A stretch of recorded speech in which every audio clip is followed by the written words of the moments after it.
I'm doing an applicants taster day event. I didn't really know what to expect, but it's been really fun so far.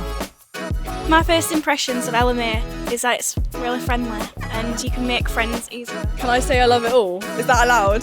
They have been so nice and so welcoming and just supportive as well. I felt very included, everyone's included each other today, it's very positive and I love that. Just felt like you were included, it felt like you were part of LMA. It's fantastic, so everyone's in this tight-knit community and it just feels very welcoming. Everyone I've spoken to so far has been so lovely.